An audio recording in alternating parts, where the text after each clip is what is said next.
നമ്മൾ വീട്ടിലുള്ള ഐറ്റംസ് വെച്ചിട്ട് നമുക്ക് ഈസി ആയിട്ട് ഉണ്ടാക്കിയെടുക്കാൻ പറ്റുന്ന നല്ല ടേസ്റ്റി ആയിട്ടുള്ള മുട്ട വെച്ചിട്ടുള്ളൊരു സ്നാക്കാണ് കേട്ടത്. അപ്പോൾ ഇത് നിങ്ങൾ ട്രൈ ചെയ്ത് നോക്കിയിട്ട് ഇതിൻ്റെ ഫീഡ്ബാക്ക് അറിയിക്കാൻ മറക്കരുത്. ഒരു കോഴിമുട്ട എടുത്തിട്ടുണ്ട്. ഇനി ഇതിലേക്ക് നമുക്കൊരല്പം ഒറിഗാനോ ചേർത്ത് കൊടുക്കാം. അപ്പോൾ ഒറിഗാനോ നിങ്ങളെ കയ്യിൽ ഉണ്ടെങ്കിൽ മാത്രം ചേർത്ത് കൊടുത്താൽ മതി, നിർബന്ധമൊന്നുമില്ല കേട്ടോ. അപ്പോൾ ഒറിഗാനോ കൂടി പോകേണ്ട, ഒരു 2 നുള്ളു മാത്രം ചേർത്ത് കൊടുത്താൽ മതി. ഇനി ഇതിലേക്ക് നമുക്കൊരു 2 ടീസ്പൂണ് പാലും കൂടെ ഒഴിച്ചു കൊടുത്തിട്ട് ഇത് നന്നായിട്ടൊന്ന് മിക്സ് ചെയ്തെടുക്കാം. ഒരു മുട്ടയും പാലും കൂടെ മിക്സ് ചെയ്തത് ഒന്ന് മാറ്റി വെക്കാം കേട്ടോ. ഇനി നമുക്കൊരു പ്ലേറ്റിലേക്ക് ഒരു 2 സവാള ഫൈനായിട്ട് അരിഞ്ഞതെടുത്തിട്ടുണ്ട് കേട്ടോ. നന്നായിട്ട് ചോപ്പ് ചെയ്തിട്ട് തന്നെ എടുക്കുക. അതിട്ട് കൊടുക്കുകയാണ്. ചെറിയ സവാളയായിട്ട് എടുത്തിട്ടുള്ളത്. പിന്നെ 1 ടീസ്പൂണ് ഇഞ്ചി ചെറുതാക്കി അരിഞ്ഞതിട്ട് കൊടുക്കുകയാണ്. പിന്നെ എരിവിന് ആവശ്യമായിട്ടുള്ള പച്ചമുളക്, ഞാൻ 2 പച്ചമുളകായിട്ട് എടുത്തിട്ടുള്ളത്. പച്ചമുളകും ചെറുതാക്കി അരിഞ്ഞ് തന്നെ ഇട്ട് കൊടുക്കുക. പിന്നെ 2 ടേബിൾ സ്പൂണ് മല്ലിയില ചേർത്ത് കൊടുക്കുകയാണ്. ഇനി ഇതിലേക്ക് നമുക്ക് മസാലപ്പൊടികൾ ചേർത്ത് കൊടുക്കാം. ഒരു 1/4 teaspoon garam masala, 1 teaspoon chicken masala.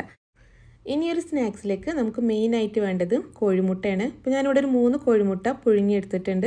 ഇത് ഇതുപോലെ ചെറുതായിട്ടൊന്ന് ഗ്രേറ്റ് ചെയ്തെടുത്തേക്കാണ്. ഗ്രേറ്റ് ചെയ്തെടുത്തിട്ടുള്ള ഈ ഒരു കോഴിമുട്ടയും കൂടെ ചേർത്ത് കൊടുത്തിട്ട് നമുക്കിതിലേക്ക് ഇനി പാകത്തിനുള്ള ഉപ്പും കൂടെ ചേർത്ത് കൊടുക്കാം.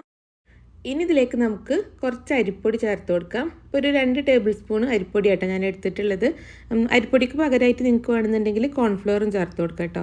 അപ്പോൾ അരിപ്പൊടി കൂടെ ഇട്ട് കൊടുത്ത ശേഷം നമുക്കിതെല്ലാതും കൂടെ നന്നായിട്ടൊന്ന് മിക്സ് ചെയ്തെടുക്കുക. അത് നമ്മൾ അരിപ്പൊടി ഇട്ട് കൊടുക്കുന്നത് നമ്മൾ ചേർത്ത് കൊടുത്തിട്ടുള്ള സവാള ചിലപ്പോൾ നല്ലോണം വെള്ളം നന്നായിട്ട് ഇറങ്ങി വരും. ഈ ഒരു മാവ് ഓവറായിട്ട് ലൂസായി പോവാതിരിക്കാൻ വേണ്ടിയിട്ടാട്ടോ നമ്മൾ അരിപ്പൊടി ചേർത്ത് കൊടുക്കുന്നത്.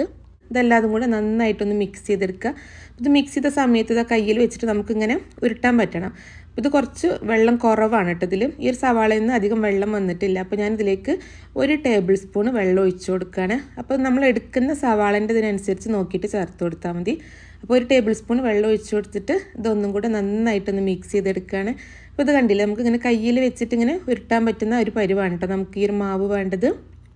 ഇനി ഒരു സ്നാക്സിലേക്ക് നമുക്ക് കുറച്ച് കോൺഫ്ലേക്സ് വേണം. ഇപ്പോൾ കോൺഫ്ലേക്സ് ഇല്ലാന്നുണ്ടെങ്കിൽ അതിന് പകരമായിട്ട് നിങ്ങൾക്ക് ബ്രെഡ് ക്രംസ് എടുത്താലും മതി കേട്ടോ. ഇപ്പോൾ കോൺഫ്ലേക്സ് ഒന്ന് കൈ വെച്ചിട്ടൊന്ന് പൊടിച്ചെടുക്കുകയാണ്.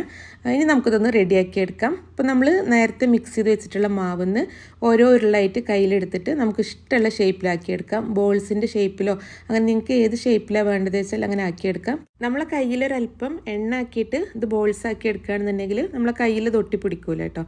അപ്പോൾ ഇത് നമുക്ക് ഷേപ്പാക്കി എടുത്തിട്ടുള്ള ഈ ഒരു മാവ് നമുക്ക് നമ്മൾ നേരത്തെ റെഡിയാക്കി വെച്ചിട്ടുള്ള മുട്ടയും പാലും ഉണ്ടല്ലോ, അപ്പോൾ അതിലൊന്ന് മിക്സ് ചെയ്തിട്ട് നമുക്ക് ഈ ഒരു കോൺഫ്ലേക്സിലിട്ടിട്ടൊന്ന് റോൾ ചെയ്തെടുക്കാം. ഇപ്പോൾ കോൺഫ്ലേക്സിന് പകരം നിങ്ങൾക്ക് ബ്രെഡ് ക്രംസ് എടുത്താലും മതി കേട്ടോ. ഏതാണെങ്കിലും നല്ല ടേസ്റ്റാണ്. അപ്പോൾ ഇതുപോലെ തന്നെ ബാക്കിയുള്ള മാവൊക്കെ നമുക്ക് റെഡിയാക്കി എടുക്കാം. ഇത് പെട്ടെന്ന് ഉണ്ടാക്കിയെടുക്കാൻ പറ്റുന്നൊരു സ്നാക്കാണ് കേട്ടോ. നമുക്കൊരു 5 മിനിറ്റ് ടൈം എടുക്കുന്നുള്ളത് ഉണ്ടാക്കിയെടുക്കാനായിട്ട്. ഇനി ഇത് നമുക്കൊന്ന് ഫ്രൈ ചെയ്തെടുക്കാം. അപ്പോൾ അതിന് വേണ്ടിയിട്ട് ഇതാ കുറച്ച് ഓയിൽ ചൂടാൻ വെച്ചിട്ടുണ്ട്. ഓയിൽ നന്നായിട്ട് ചൂടായ ശേഷം നമുക്കൊരു മീഡിയം ഫ്ലെയിമിലേക്ക് മാറ്റി കൊടുക്കുക. എന്നിട്ട് നമുക്കിത് ഓരോന്നായിട്ട് ഫ്രൈ ചെയ്തെടുക്കാം.